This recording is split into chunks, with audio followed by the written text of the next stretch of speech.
Hello students, हम लोग history पढ़ रहे थे। क्लास 6 का चैप्टर नंबर 8 तक कंप्लीट हो गया। आज हमारा टॉपिक है traders, Kings and pilgrims. Pilgrims उसको बोलते हैं जो तीर्थ यात्रा पे लोग जाते हैं, है ना, तीर्थ यात्री।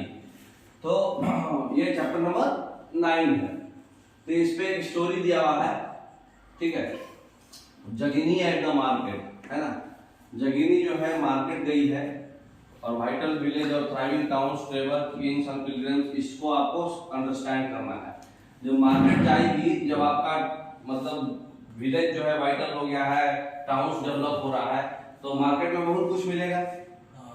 तो मार्केट में जो कमोडिटीज वगैरह मिल रहा था, तो वो लोग यही मतलब ये क्वेश्चन इसके माइंड में आ रहा था कि भाई ये तीर्थ यात्री लोग क्यों आते हैं, क्या फायदा होता है। ट्रेडर्स लोग दूर दूर से यहाँ क्यों आते हैं मार्केट करने, क्योंकि अपने घर में नहीं होता क्या मार्केट। किंग्स लोग क्या करते हैं, बहुत सारा क्वेश्चंस आ रहा था माइंड में। तो उसको देखते हैं, स्टोरी से समझ में आएगा आगे। इस टॉपिक में हम लोग जो है ट्रेड और ट्रेडर्स को बारे में कैसे पता चला, उसके बाद नया किंगडम जो कोस्टल एरिया में आया उसके बारे में पढ़ेंगे। फिर सिल्क रूट का स्टोरी पढ़ेंगे और बुद्धिज्म का फैलाव कैसे हुआ, ठीक ना, पिलग्रिम्स का क्या क्या क्वेश्चंस था, और फिर भक्ति का शुरुआत कैसे चला, और फिर इंस्टेंट सॉल्यूशन। थोड़ा ये टॉपिक जो है मतलब सेंसिटिव टॉपिक है ना। तो सबसे पहला है कि ट्रेड और ट्रेडर्स के बारे में पता कैसे चला। तो हम लोग पहले भी देखे हैं नॉर्दर्न ब्लैक पॉलिश बेयर, है ना, जो बहुत सारे आर्कियोलॉजिस्ट साइट से मिला था सबकॉन्टिनेंट के थ्रू। तो ये प्लेसेज में पहुंचा कैसे, आप कैसे मतलब क्या सोचते हैं, मतलब कैसे आपका सोच आएगा कि भाई ये प्लेस पे आया कैसे था। तो ट्रेडर्स या तो उसको प्लेस टू प्लेस कैरी करके लाए होंगे, जहां से वो बनाते होंगे वहां से बेचने के लिए दूसरे प्लेस पे, है ना। दूसरे प्लेस पे लाएंगे, उसका व्यवहार करेंगे, तो सब जगह आ गया, है ना। सब जगह कोई बनता नहीं था, इसलिए इससे आइडिया लगा कि हाँ ट्रेड होता था, ठीक है। तो साउथ इंडिया आपको मालूम है कि गोल्ड और स्पाइसेस, स्पेशली केरला वाले एरिया में, कोस्टल एरिया में, और प्रीशियस स्टोन्स कर्नाटका वाले एरिया में, है ना, फेमस है। जो ज्यादातर जो है मतलब जो रोमन एम्पायर में जो गोल्ड है उसको ब्लैक गोल्ड बोलते हैं। ये मिर्च, काली मिर्च को जो छोटा छोटा दाना होता है, गोल की क्या बोलते हैं आप लोग, छोटा छोटा दाना, काला काला दाना होता है, मतलब खट्टा और तीता जैसा टेस्ट होता है। हाँ, तो उसको बोलते हैं ब्लैक गोल्ड। रोमन एम्पायर में उसका काफी वैल्यू था। तो ट्रेडर्स जो है बहुत सारे गुड्स जो है यहाँ से रोम भेजते थे शिप्स के थ्रू, मतलब समुद्र के एरिया, और मतलब कैरावन से लैंड के थ्रू भी भेजते थे, ठीक है ना। कैरावन बोले तो रथ टाइप का। हाँ, और बहुत सारा रोमन गोल्ड जो है साउथ इंडिया में भी मिला था। रोमन गोल्ड इसका मतलब कि रोम से आता होगा, है ना। तो रोम से भी गोल्ड आता था और ब्लैक गोल्ड यहाँ से भी जाता था रोम में। तो इसका ये देखने से क्या लगा कि ट्रेड हो रहा है, व्यापार हो रहा है ना, आदान प्रदान, इंपोर्ट एक्सपोर्ट हो रहा है। तो एक पोयम लिखा गया है ट्रेड के बारे में कि हम ट्रेड का एविडेंस कैसे पता किए, संगम पोयम्स में है। संगम लिटरेचर पढ़े थे ना, बहुत सारा मतलब हाँ लिखते थे। तो उसमें जो है गुड्स के बारे में डिस्क्राइब किया गया है पुहार में, है ना। एक इंपॉर्टेंट पोर्ट है ईस्ट कोस्ट में, पुहार नाम है ना। तो ईस्ट कोस्ट में एक पुहार जो है पोर्ट है, वहां पर swift prancing horses by sea in ships, मतलब वहां पे घोड़े जो आते थे, bales of black pepper in carts, मतलब ब्लैक पेपर वही गोल की काली मिर्च, है ना। तो वो जो है उसका जो है पूरा कार्ट्स में जाता था। Gems and golds born in the Himalaya, मतलब जेम्स बोले तो जेम स्टोन, है ना, तो जेम स्टोन बोले तो प्रीशियस स्टोन्स, और गोल्ड ये हिमालय में उपजता था, है ना। Sandalwood born in western hills, चंदन जो है वेस्टर्न हिल्स में उपजता था। Pearls of southern seas and corals from the eastern oceans, eastern oceans में कोरल्स मिलता था, है ना। सदर्न सीज में आपका मोती मिलता था, है ना। Yield of the Ganga and crops from the Kaveri, और कावेरी वाले एरिया में और गंगा वाले एरिया में अच्छा अच्छा फसल उपजता था, है ना। Food stuffs from Sri Lanka, pottery from Myanmar, pottery जो है म्यांमार में अच्छा मिलता था, श्रीलंका में फूड स्टफ मिलता था, और कभी कभी रिच इंपोर्ट्स भी कहीं कहीं और से मिलता था।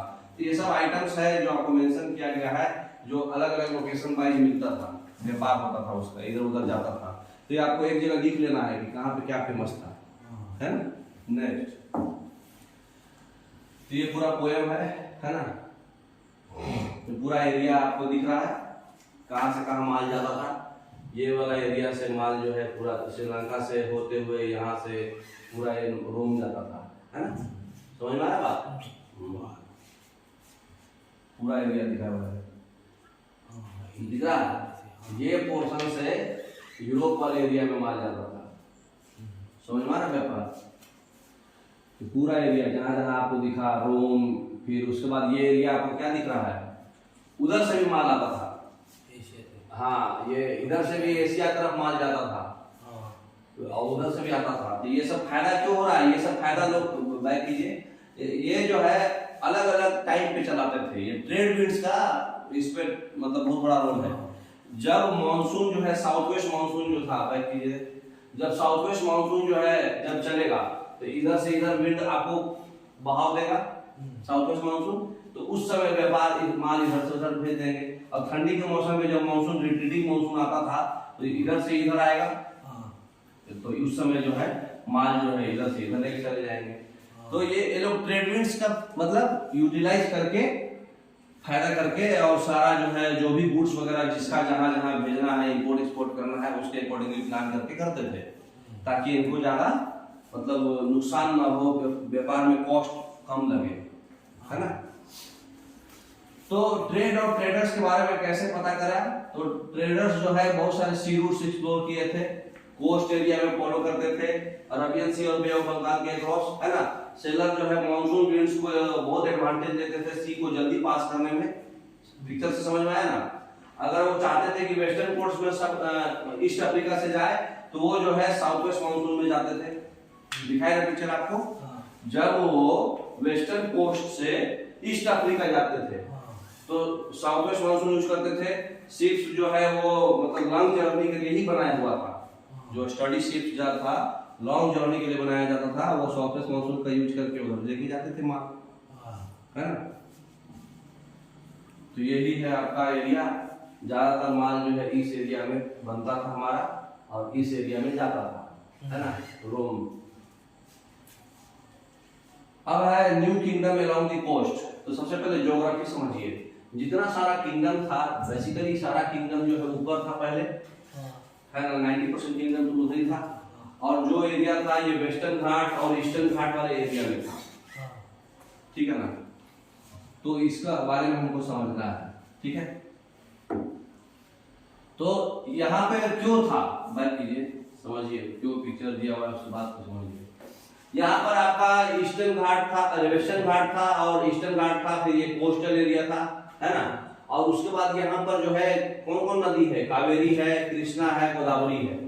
तो ये तीन नदी के किनारे ही सबसे ज्यादा जो है सिटीज का डेवलपमेंट हुआ है। इधर भी सिटीज वगैरह क्यों डेवलपमेंट हुआ था? क्योंकि यहाँ पे नर्मदा है और तापी है। तो मतलब ये छोटा नागपुर प्लेटू है, माइंस है, आजू बाजू विंध्या रेंज है। तो ये सब एरिया में, सदर्न इंडिया में ये सब एरिया में डेवलपमेंट ज्यादा होता था, सिटी ज्यादा डेवलप होता था। उसके पीछे रिवर्स और माउंटेन्स और कोस्टल एरिया, समुद्र का एरिया इंपॉर्टेंट रखता है। तो ज्योग्राफी पॉइंट ऑफ व्यू से भी आपको हिस्ट्री को समझना है ना। नेक्स्ट, ये देखिए गोदावरी है। तो जो भी चीफ्स और किंग्स जो रिवर्स को कंट्रोल, रिवर वैलीज को जो कंट्रोल करते थे और कोस्ट को कंट्रोल करते थे, वो ज्यादा रिच और पावरफुल हो जाते थे उस एरिया में। तो जैसे संगम पोएम्स था, वो मेंशन किया था ना एक वर्ड मूवेंद्र। मूवेंद्र वर्ड मतलब एक तमिल वर्ड है, इसका मतलब होता है तीन चीफ्स, जो तीन फैमिली को रूल करता है, चोला, चेरा और पांड्या। ये तीनों को चीफ को कॉमन वर्ड बोला जाता था मूवेंद्र, है ना। जो पावरफुल हुआ था साउथ इंडिया में 2300 साल पहले। तो चोला, चेरा और पांड्या जो भी एरिया है, सब एरिया रिवर के किनारे है, नहीं तो कोस्टल एरिया के किनारे है। देख लेना, कावेरी नदी है, गोदावरी है, कृष्णा है। तो थ्री चीफ्स को हम लोग मूवेंद्र बोलते हैं। उसमें दो सेंटर पावर था, एक जो था कोस्टल एरिया में था और एक जमीन पर था। उसमें 6 सिटी था, दो जो है बहुत ही ज्यादा इंपॉर्टेंट था, मदुराई जो उसका कैपिटल था और पुहार या फिर कावेरी पट्टनम जो पोर्ट था। तो कावेरी पट्टनम और मदुराई जो है इंपॉर्टेंट था, जो आपको दिख रहा है 6 सिटी में 2 ज्यादा इंपॉर्टेंट था। ये है आपका तीन जो है आपका ये इंपॉर्टेंट है, ये तीनों जो है इसमें दिखाए हुए हैं। कावेरीपट्टनम, मदुराई नीचे वाला है ना, तीन था ना, चोला, चेरा और पांड्या, तीनों उसमें दिखाया हुआ था। तो न्यू किंगडम जो है कोस्टल एरिया में उसका फंक्शन क्या था? तो ये जो चीफ था ये रेगुलर टैक्स कलेक्ट नहीं करता था, बल्कि ये जो है लोगों से गिफ्ट डिमांड करता था। ठीक है, मिलिट्री एक्सपेडिशंस जो है वो नाइबरिंग एरिया से ट्रिब्यूट कलेक्ट करते थे, ट्रिब्यूट लेते थे, जबरदस्ती नहीं, प्यार से। ये जो है कुछ वेल्थ को रखते थे और बाकी जो है सपोर्टर्स को दे देते थे, जिसमें कि उनकी फैमिली, सोल्जर्स और पोएट्स लोग भी रहते थे। ठीक है, पोएट्स कौन रहते थे? ये लोग क्या करते थे? पोएम्स कंपोज करते थे, चीफ का प्रशंसा करते थे वो पोएम में, जो मतलब प्रीशियस स्टोन्स उनको रिवार्ड करते थे, है ना, गोल्ड्स, हॉर्सेज, एलिफेंट्स, चैरियट्स और फाइन फाइन क्लोथेज रिवार्ड्स में मिलता था, ऐसा गिफ्ट दिया जाता था उनको। तो ये वाला एरिया जो आपको दिख रहा है, ये एरिया कहाँ का है? सेंट्रल इंडिया का कौन सा एरिया है? ये नया किंगडम है, कोस्टल एरिया के पास, वेस्टर्न कोस्ट के पास है, वेस्टर्न घाट की 10 बगल में है। कौन सा किंगडम है बताइए? नेक्स्ट है सातवाहन डायनेस्टी। सातवाहन डायनेस्टी जब वहां आया था, जो एरिया दिखाया आपको, 200 साल के बाद एक डायनेस्टी आया था बहुत पावरफुल वेस्टर्न इंडिया में, उसका नाम था सातवाहन डायनेस्टी, जो कि गौतमी पुत्र श्री सतकर्णी वहां के मोस्ट इंपोर्टेंट रूलर थे। तो सब उसी में सब कुछ दे दिया। नाम क्या है? श्री सतकर्णी। किसके बेटा थे? गौतमी पुत्र, मतलब उनकी माँ का नाम पे फोकस है, पिताजी के नाम पर नहीं, क्योंकि वही उनको मतलब उनके मदर के नाम पे इंस्क्रिप्शन कंपोज किया गया था, गौतमी बालश्री। गौतमी बालश्री जो है उनकी माँ थी सतकर्णी की, तो सतकर्णी के माँ जो है गौतमी बालश्री थी। गौतमी बालश्री जो है, गौतमी बालश्री के नाम पर ही गौतमी पुत्र श्री सतकर्णी बोला जाता था। सातवाहन डायनेस्टी की सबसे इंपॉर्टेंट रूलर है ये। सातवाहन डायनेस्टी वेस्टर्न कोस्ट के पास है, ठीक है। वो और उनके जो जितने भी सातवाहन के जो रूलर थे, उनको साथ में बोला जाता था लॉर्ड्स ऑफ दक्षिण पथ। तो जो भी राजा थे सातवाहन डायनेस्टी के, उनको लॉर्ड्स ऑफ दक्षिण पथ ही बोलते थे, ठीक है, क्योंकि वो ईस्टर्न, वेस्टर्न और सदर्न कोस्ट में अपना आर्मी भेजते थे। ठीक है ना, तो दक्षिण को छोड़ के बाकी सब जगह अपना आर्मी भेज दिए। अरे सॉरी, दक्षिण मतलब दक्षिण वाले जितना भी कोस्टल एरिया है सब जगह अपना आर्मी भेजते थे। तो जो सिल्क रूट के लिए आर्मी आपको समझना है, सिल्क रूट के बारे में। सबसे सोसाइटी में सबसे वैल्यूड जो फैब्रिक था वो सिल्क था, ठीक है। सबसे पहले 7000 साल पहले ही इसका बनाने का जो टेक्निक था वो इन्वेंट हो चुका था चाइना में। ये जो है सीक्रेट रखा गया था करीब 1000 साल तक, चाइना वाले बताए नहीं थे। लेकिन कुछ लोग जो चाइना से डिस्टेंट लैंड्स जो है ऑन फुट गए, वहां से हॉर्स लाए और कैमल्स पे सिल्क भी लेके गए। तो ये जो पाथ जो फॉलो किए वही फॉलो को बोलते हैं, जो फॉलो पाथ किए थे, कैमल्स पे सिल्क लेके और हॉर्स पे सिल्क लेके गए थे। तो रास्ता में तो भाई कौन कौन से पाथ गए थे उनका निशान तो बनेगा, तो वो निशान को ही हम लोग बोलते हैं सिल्क रूट। उससे आइडिया लगा, ये लोग बताए नहीं थे, इनके पाथ से हम लोग को आइडिया लगे कि हाँ सिल्क कैसे बनता है। यही है रास्ता। देखिए ये हमारा जो है इंडिया है, ये चाइना है, ऐसे ऐसे जाकर के जो है रोमन एम्पायर में गए थे, है ना, और ऊपर से भी होके मार गया था रोमन एम्पायर में। यहाँ से भी जो है मतलब इंडिया का जो पाकिस्तान वाला एरिया, ये कोस्टल एरिया है ना, यहाँ गुजरात के बगल वाला, यहाँ से भी सिल्क रूट है गया था। और एक जो है आपका बे ऑफ बंगाल वाला एरिया से भी ऐसे होकर के नीचे से होते ऐसे गया था, तो स्विच का नाम लिख दो। नेक्स्ट दिख रहा ना पूरा? रास्ता पहले से पता था तो, लेकिन फिर उसके बाद हम वास्को द गामा आया बोलते हैं कि वाला रूट फाइंड किया, और आप उसी से आइडिया लगा ना। अच्छा 5000 7000 साल पहले सिल्क रूट बन गया था। सिल्क मतलब उनको डेवलप कर लिए थे, लेकिन सिल्क ज्यादा वहां होता नहीं था, कॉटन कहाँ होता था ज्यादा यहाँ। तो फिर यहाँ से माल लेके वो अपने घोड़े पे और हाथी पे और कैमल पे लेके गए थे चाइनीज लोग, तो उससे उनको रूट का आइडिया लगा। क्योंकि वो लेके जाते थे तो बात तो फॉलो करेंगे ना कहीं उड़ के थोड़ी जाएंगे। नेक्स्ट, क्योंकि ऑन फूट जाते थे। और बैक कीजिए। इसमें देखिए चाइनीज लोग जो है यहाँ से डायरेक्ट माल जो है पहले पर्सिया में लेके जाते थे और फिर वहां से जाकर के आपका रोमन एम्पायर में जाता था माल। हाँ, ऊपर पहाड़ के ऊपर से ही चल जाते थे। इंडिया में घुसने का जरूरत नहीं है, ऊपर पहाड़ के ऊपर डायरेक्ट चले गए रोमन एम्पायर में। तो सिल्क जो है वेस्ट में सबसे ज्यादा मिला। चाइनीज रूलर्स जो है सिल्क का गिफ्ट देते थे जो भी ईरान और वेस्ट एशिया में थे, फिर बाद में वेस्टर्न रूलर को भी देने लगे।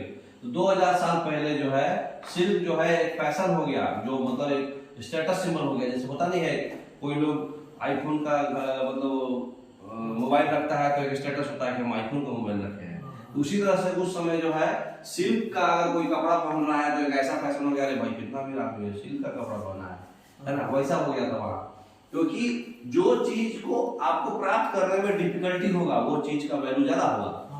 तो वो चीज को डिफिकल्टी था प्राप्त करना, बहुत दूर दूर से आता था माल। इनको तो नहीं मालूम था ना पहले, तो होता था इंडिया में ही, लेकिन माल यहीं से होकर के रोमन एम्पायर में माल जाता था, वहां से लोग महंगा खरीदते थे। तो इसलिए डिफिकल्ट था ऑब्टेन करना, इसलिए एक्सपेंसिव था। तो ये ऑल द वे इसको लाया जाता था चाइना से, डेंजरस रोड से या फिर माउंटेन से, डेजर्ट से। चाइना से इसको लाते थे क्योंकि चाइनीज लोग ही बनाने का टेक्निक जानते थे सिल्क का क्लॉथेज। तो वहां से चाइना से या तो रोमन एम्पायर के थ्रू नीचे आ जाता था, ऊपर होते हुए। तो टफ था रूट, है ना। तो जो भी रूट में जो लोग रहते थे वो लोग जो है ट्रेडर्स लोग वहां से जब माल लेके जाते थे तो उसको हफ्ता भरता थे। वो मांगते थे टैक्स, भाई तुम हमारे रूट से जा रहे हो पैसा दो। तो इसलिए बहुत महंगा था, स्टेटस सिंबल था ये। तो सिल्क रूट का स्टोरी क्या है कि कुछ किंग्स लोग जो है बहुत सारा रूट को ट्राई किए कंट्रोल करने का, क्योंकि उनको टैक्स और ट्रिब्यूट्स और गिफ्ट्स जो भी ट्रेडर्स लोग उस रूट से जाएंगे उनको बेनिफिट मिलेगा। तो इन रिटर्न में जो है वो ट्रेडर्स को बचाते थे जो उनके किंगडम से पास करके जाए, और मतलब ताकि लुटेरे लोग उसको अटैक ना करें, है ना। तो उसी में एक डायनेस्टी था Kushan dynasty. Kushan dynasty route में आ रहा है ना, कश्मीर के पास ही है वो। तो ये जो रूट है मतलब ये चोला, चेराज, पांड्याज और यहाँ पे सातवाहन डायनेस्टी और यहाँ पे ऊपर में जो है कुषाण डायनेस्टी है। तो जो कुषाण डायनेस्टी जो है, जो रूलर्स जो है सिल्क रूट को कंट्रोल करते थे, जो सेंट्रल एशिया में और नॉर्थ वेस्ट इंडिया में करीब 2000 साल पहले, उनका दो मेजर सेंटर पावर था, वही कैपिटल था उनका। बताया था आपको पिछले क्लास में, मथुरा और पेशावर। तो पेशावर इसी वजह से था क्योंकि वो सिल्क रूट का बहुत इंपॉर्टेंट सेंटर था, उसी से मतलब लोग जाते थे। तो तक्षशिला जो है इसमें किंगडम में भी इंक्लूड कर दिया गया। और कुछ ब्रांच ऑफ सिल्क रूट जो है सेंट्रल एशिया से नीचे की ओर जा करके उसके जो रिवर्स इंडस है जहां से सिल्क जो है शिप किया जाता था वेस्टवर्ड, मतलब ऊपर से ऐसे वेस्टवर्ड शिप करके रोमन एम्पायर जाता था ना। तो वो जो रोमन एम्पायर जो शिप किया जाता था, तो जो सी पोर्ट्स जो मेन था सेंट्रल एशिया का नीचे वाला सी पोर्ट, उस ब्रांच में भी सिल्क रूट को एक्सटेंड कर दिया गया था। तो कुषाण जो है सबसे अर्लीस्ट रूलर सबकॉन्टिनेंट है जो गोल्ड कॉइन इशू किए थे। गोल्ड कॉइन का इशू कौन किया था? कुषाण। कुषाण का दो कैपिटल है, देखिए गोल्ड कॉइन का पिक्चर दिख रहा। हाँ, तो गोल्ड कॉइन जो है पेशावर और मथुरा इनका कैपिटल है। और सिल्क रूट के इंपॉर्टेंट लोकेशन पे जो ट्रेड करने जो ट्रेडर्स लोग माल लेके जाते थे उसके इंपॉर्टेंट लोकेशन में ये थे जिनको बेनिफिट ज्यादा मिलता था, और ये गोल्ड कॉइन इशू किए थे। नेक्स्ट दिख रहा, ये जो है चाइना से माल जो है ऊपर आया और पहले जो है ऐसे होके जाता था, तो बाद में यहाँ पे नीचे एक स्विच का नाम बन गया था, मालूम है आपको? दोनों को कनेक्ट कर दिया था। जब नहीं बना था तब तो ऊपर जाता था माल, जब बन गया तो डायरेक्ट जो है यहाँ सी कोस्ट वाला जो एरिया था, यहाँ यहीं पर आपका था ना कुषाण डायनेस्टी। तो कुषाण डायनेस्टी वाला जो माल है डायरेक्ट ये खींच के डायरेक्ट इधर से ही रोमन एम्पायर में भेज देता था। समझ में आ रहा बात? हाँ, तो सिल्क रूट जो है कुषाण कंट्रोल कर रहे थे। ये बुद्धिस्ट काउंसिल भी ऑर्गेनाइज किए हैं जहाँ पे स्कॉलर्स लोग मिलते थे और इंपॉर्टेंट मैटर पर डिस्कस करते थे, मालूम है? कुषाण में सबसे इंपॉर्टेंट रूलर थे कनिष्क। कनिष्क जो है बुद्धिस्ट काउंसिल किए हैं। टोटल 4 बुद्धिस्ट काउंसिल है, एक राजगीर में है, एक वैशाली में है, एक कश्मीर में है, जो कनिष्क करे थे, चौथा वाला। चौथा वाला जो बुद्धिस्ट काउंसिल हुआ था वो कनिष्क करे थे, जो कुषाण डायनेस्टी के रूलर थे।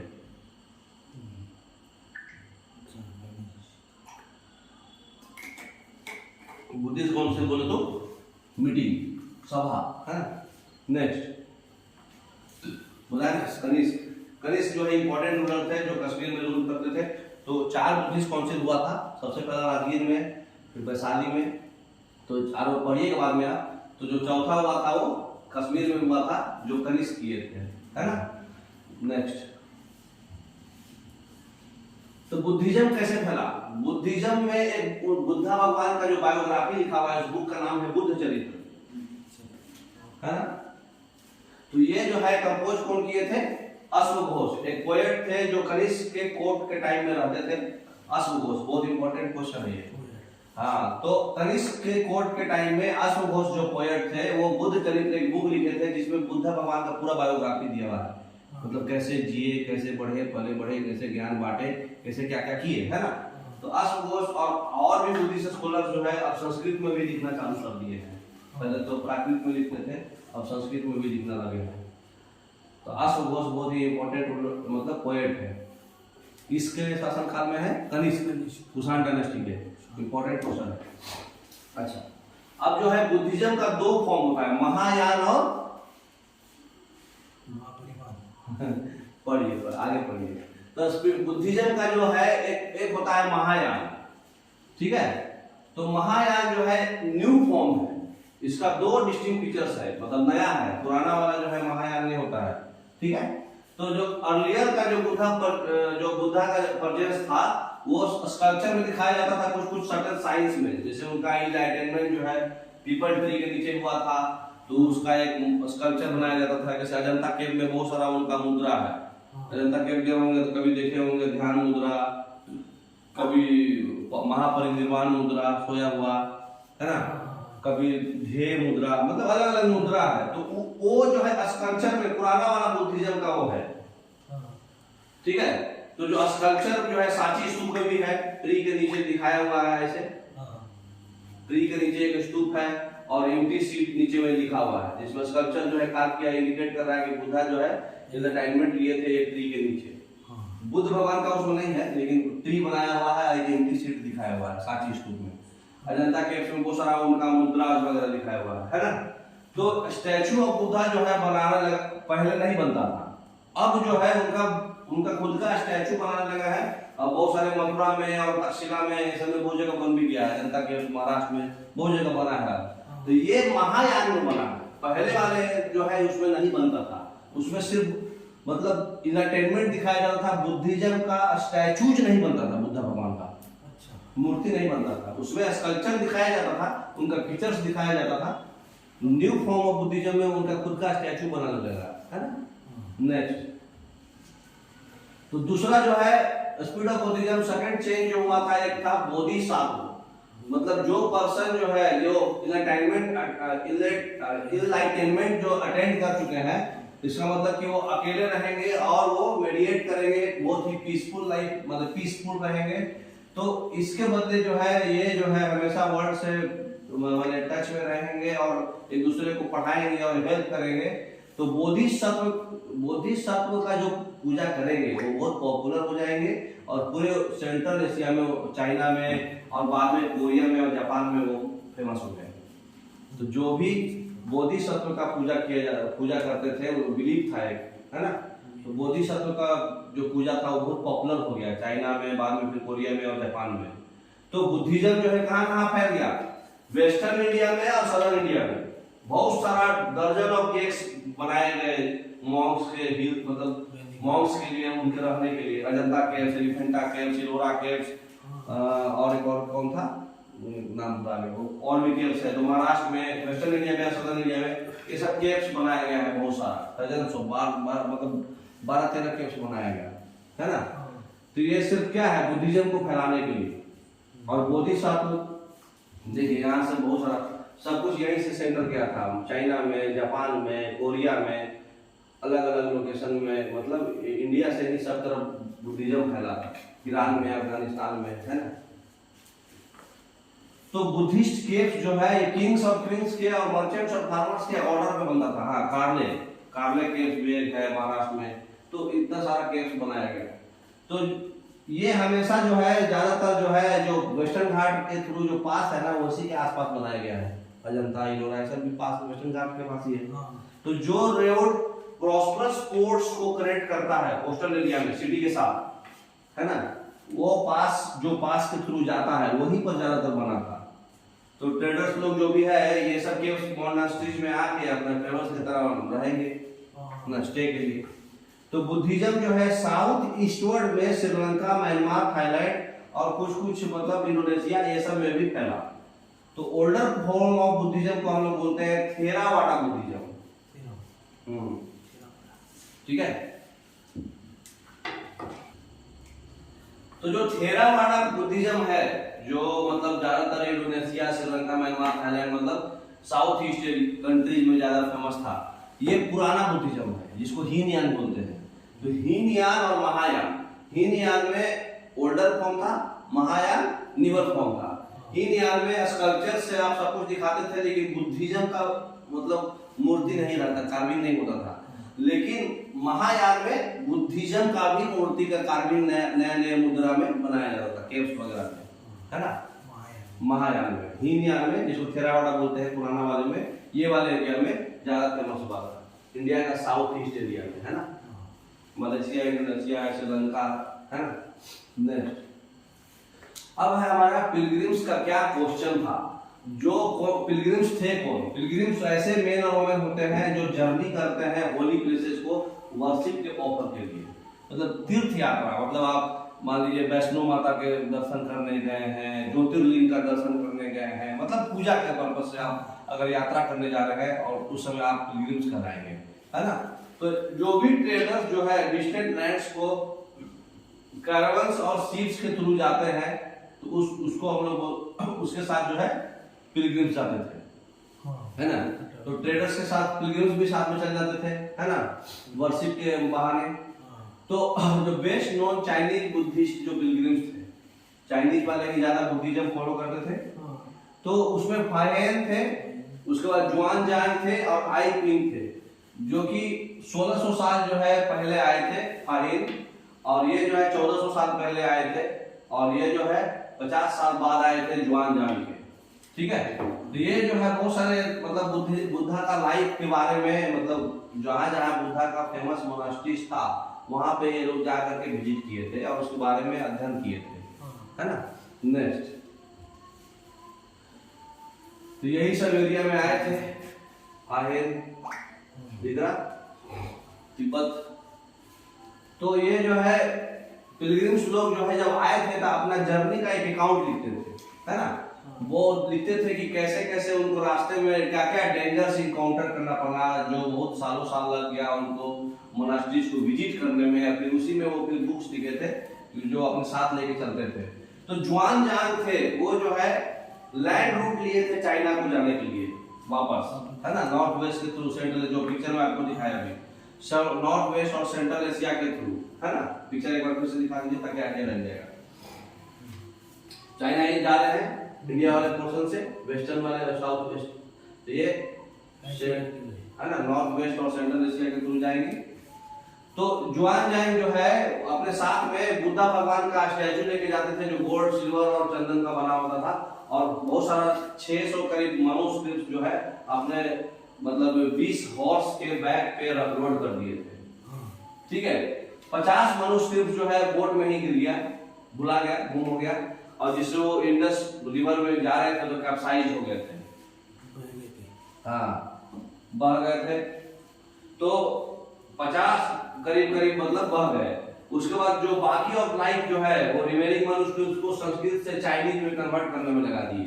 अच्छा। मनुस्क्रिप्ट्स को, तो वो जो है दिन मतलब पूरा लाइफ यही सब करते रहे, है ना। तो उसके बारे में, पिलग्रिम्स के बारे में जो है फाहेन जो है अपने जर्नी के कुछ पार्ट जो है लिखा हुआ है, उसके बारे में पढ़िए।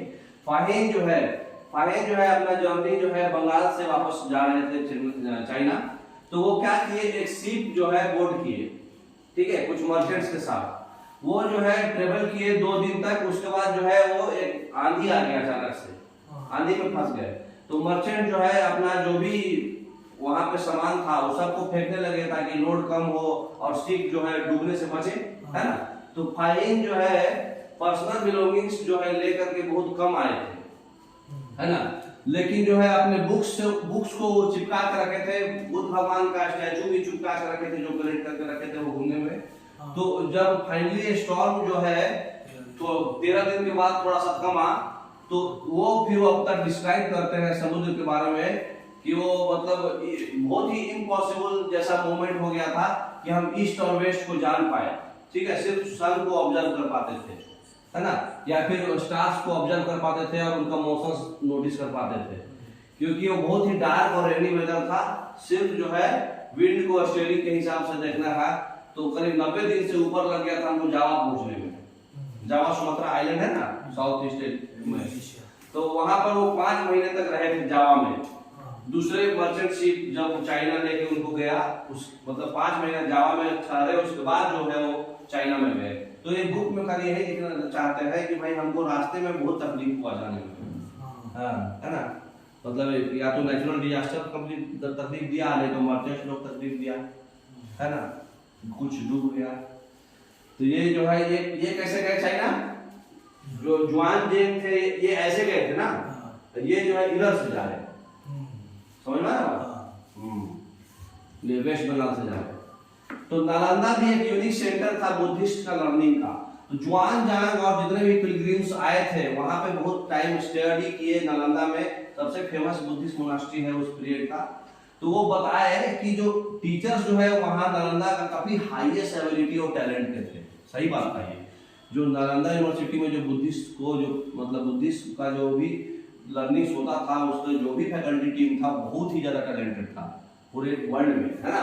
तो वो जो है पूरे सिंसियरिटी से पूरा बुद्धिज्म का जो भी टीचिंग होता था उसको फॉलो करते थे जुआन जैन, है ना। और जो भी रूल्स था मोनास्ट्री का वो काफी स्ट्रिक्ट था, सबको फॉलो करना पड़ता है और करना पड़ता था। तो डिस्कशन जो है दिन भर डिस्कशन होता था और फिर जितने भी ओल्ड और यंग थे एक दूसरे को म्यूचुअली हेल्प करते थे, है ना। डिफरेंट सिटीज से जो भी आदमी सीखे थे वहां पर आकर के अपना डाउट्स सेटल करते थे, पूछते थे।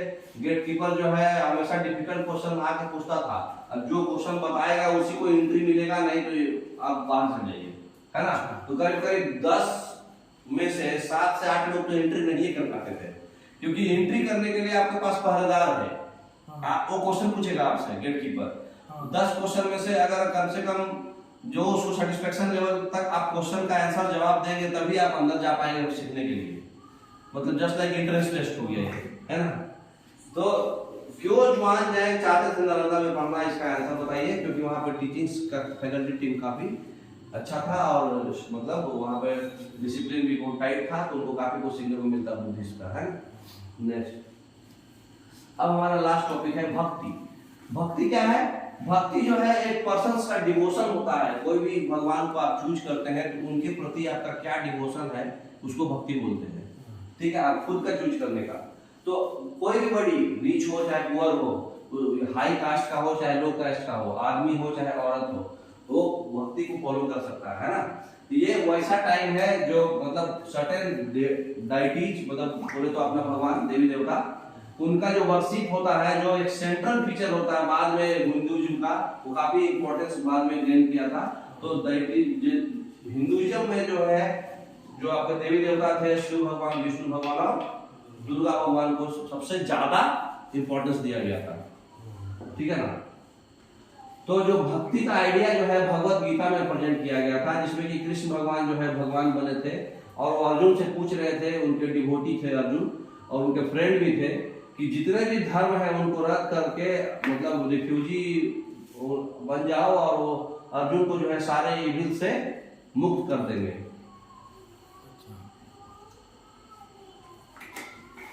समझ में आया बात? मतलब जितने भी धर्म है सबको अबेंडन कर दो, आपको हम सारे पाप से धुल देंगे, है ना। तो इस फॉर्म ऑफ वर्शिप जो है डिफरेंट कंट्रीज में भी ये मतलब फैल गया धीरे धीरे भगवत गीता। तो भक्ति का बिगिनिंग जो है आया था भगवत गीता में, है ना। वो पूछे थे अर्जुन से।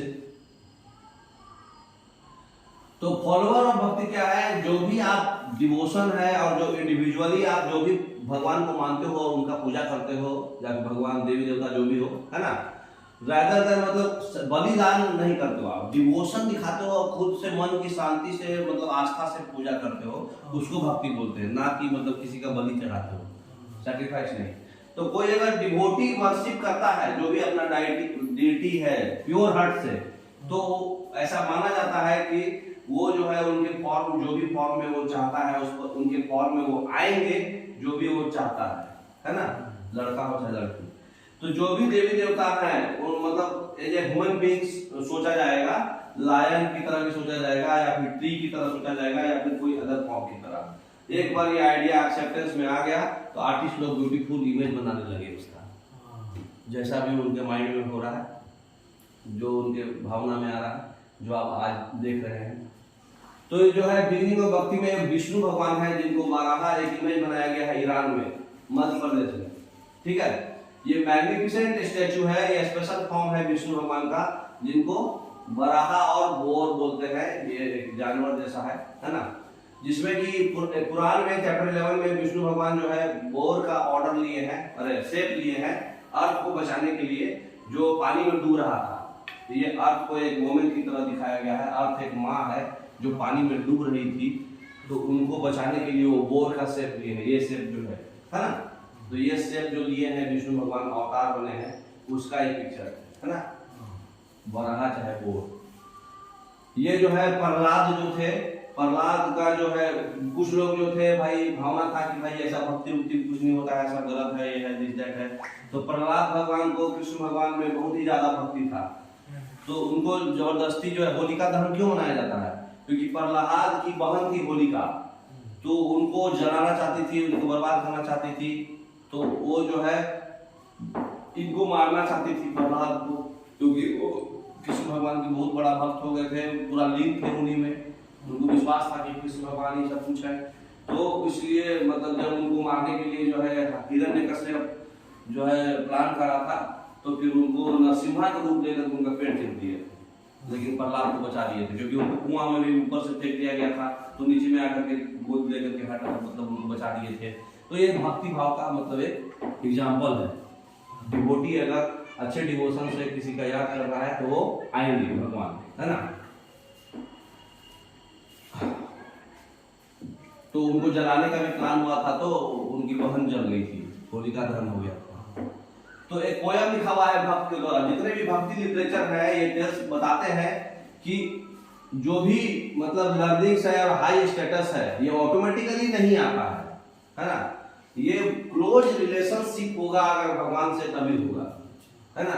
ये हमारा तमिल का एक पोयम है, कंपोज किया गया है अपार से, अपार के द्वारा, जो एक आदमी का नाम है, जो शिव भगवान का बहुत बड़ा डिवोटी है, जो करीब जो है 1400 साल पहले रहता था, एक मतलब बेलाला है, बेलाला बोले तो लार्जेस्ट लैंड ओनर जो तमिल में होता है उसको क्या बोलते हैं, बेलाला। तो उसमें एक अपार नाम का आदमी था, तो वो जो है मतलब rotting lips, ठीक है, the man who is regarded as low by the Brahman, even the scavenger, मतलब जो ब्राह्मण लोग के द्वारा सबसे खराब माना जाता था, जिसको लकवा मार देता है, कोड़ी का चार, जिनका हाथ पैर वही रोटिंग लिप्स, सड़ा हुआ लिप्स हो जाता है और लिप्स हो जाता है, तो वो मैन भी अगर वो सर्वेंट्स है, डिवोटीज हैं भगवान के, तो जो गंगा में रहते हैं, ठीक है, शिव भगवान के लॉन्ग हेयर, क्या लिख रहा है, who shelters the Ganga in his long hair, Shiv भगवान के जटे में गंगा बहती है, गंगा रहती है ना। तो आई वर्शिप देम, हम उनकी पूजा करते हैं, they are gods to me, वो हमारे भगवान हैं। तो ये पोएट क्या बताना चाह रहा है, सोशल स्टेटस बताना चाह रहा है कि भाई उस इंसान का सबसे लो स्टेटस था, सोशल स्टेटस, इसका वेंजर था, मतलब उनका हाथ पैर सब डैमेज था, कोड़ी का चार व्यक्ति था, लेकिन वो भगवान जो है जिनके मतलब शिव भगवान का डिवोटी था, उसको उनको कुछ भी प्रॉब्लम नहीं हुआ लाइफ में, है ना, मतलब डिवोशन दिखा रहा है। नेक्स्ट, तो भक्ति का जो है डीटी जो है स्पेशल होते हैं, ये इमेज जो है बनाया गया है, स्पेशल होम्स टेम्पल्स बनाया गया, उसके बाद बहुत सारे एक्सप्रेशन दिया गया, आर्ट में, स्कल्पचर, पोएट्री और आर्किटेक्चर में दिखाया गया है। सब भगवान बनाते ना, दुर्गा भगवान, तो आपका चैप्टर खत्म हो गया है। एनसीईआरटी सॉल्यूशन बताइए। मूवेंद्र किसको बोलते थे? चोला, चेरा और पांड्या को चीफ बोलते थे मूवेंद्र। लॉर्ड्स ऑफ द दक्षिण पथ किसको बोला जाता था? 7 खान के जो रूलर थे, है ना, उनको लॉर्ड्स ऑफ द दक्षिण पथ। अश्वघोष कौन थे? अश्वघोष पोएट थे। किसके टाइम में? कनिष्क पे। हाँ, मतलब कुषाण डायनेस्टी में जो है सबसे बड़े पोएट थे, बुद्ध चरित्र लिखे थे, है ना। बोधिसत्व क्या होता है? बोधिसत्व जो है महायान बुद्धिज्म का मतलब क्या बोलते हैं, बुक्स टाइप है ना। जुआन जैन क्या है? चाइनीज पिलग्रिम्स है ना। तो सब आप जानते हैं, ऐसे नहीं जानते हैं तो यहाँ आंसर लिखा हुआ है। नेक्स्ट, क्यों जो है किंग्स चाहते थे सिल्क रूट को कंट्रोल करना? क्योंकि किंग्स जो है बेनिफिट मिलता था उनको, टैक्स से ट्रिब्यूट्स मिलता था, उनको गिफ्ट्स मिलता था, जो भी ट्रेडर्स लोग सिल्क रूट से पास होते थे उनके द्वारा, इसलिए वहां का कुषाण। तो किस टाइप का एविडेंस से आपको हिस्टोरियन जो है यूज करके बताया है कि ट्रेड और ट्रेड रूट होता था? क्योंकि हिस्टोरियन जो है पॉटरीज, कॉइन्स ये सब देखे हैं। ये सब जो है पॉट्स जो है बनाया गया, डिफरेंट पार्ट्स में ट्रेवल्ड हुआ, क्योंकि अलग अलग जगह पे रोमन जगह पे इंडियन का माल मिला, इंडियन जगह पे रोमन का माल मिला। तो ये सब जो है एविडेंस है कि भाई ट्रेड होता था, है ना। नेक्स्ट, मेन फीचर्स क्या है भक्ति का? ये एक लविंग रिलेशनशिप है डिवोटी और गॉड के बीच में। एक भक्ति जो है डिवोशन को एम्फसाइज करता है और इंडिविजुअल वर्शिप को गॉड या गॉडेस को बताता है, जाकि परफॉर्मेंस नहीं, मतलब सैक्रिफाइस नहीं बताता है। ये जो है डिस्क्रिमिनेशन नहीं करता है किसी भी जेंडर, कास्ट और क्रीड के बीच में, है ना। अगर डिवोटी अगर किसी चीज को प्योर हार्ट से पूजा करेगा तो डेटी उनके सामने आएंगे, जिस फॉर्म में वो डिजायर करता है उस फॉर्म में आएंगे, है ना। नेक्स्ट, रीजंस बताइए क्यों चाइनीज पिलग्रिम्स इंडिया आए थे? तो जो चाइनीज पिलग्रिम्स थे, जो मेन और वोमेन जो है जर्नी किए थे मतलब अपने वर्शिप के लिए और स्पिरिचुअल फुलफिलमेंट के लिए, तो उसमें से चाइनीज बुद्धिस्ट पिलग्रिम फाइव थे जो इंडिया 1600 साल पहले आए थे। जुआन जांग थे जो 1400 साल पहले आए थे। आई पिंग थे जो 50 साल जुआन जांग के बाद आए थे। तो वो जो है बुद्धिज्म का लाइफ, बुद्धा का लाइफ के बारे में स्टडी करने आए थे, जो फेमस मोनास्ट्री वगैरह आके घूमे थे, है ना। तो जितने भी पिलग्रिम्स हैं नालंदा में आए थे, जो फेमस मतलब नालंदा जो है सबसे फेमस बुद्धिस्ट मोनास्ट्री था उस समय का। तो जुआन जांग और बाकी पिलग्रिम्स आए थे। क्यों आप सोचते हैं कि ऑर्डिनरी पीपुल जो है मतलब अट्रैक्ट हुए हैं भक्ति को लेके? ऑर्डिनरी पीपुल जो है भक्ति की तरफ अट्रैक्ट इसलिए हुए हैं क्योंकि जो भक्ति को जो प्रीच करता था वो कुछ लोकल लैंग्वेज में प्रीच हो गया था, है ना। उसके बाद जो है सिंपल वे था सैल्वेशन के लिए, मोक्ष की प्राप्ति के लिए वो सिंपल तरीका था। और ये जो है इसमें कास्ट, क्रीड, कलर, जेंडर के बेसिस पे बायस नहीं था, है ना। ये भी सिस्टम था। तो ये चैप्टर आपका पूरा खत्म हो गया। आशा करते हैं आपको समझ में आया होगा। Okay, thank you.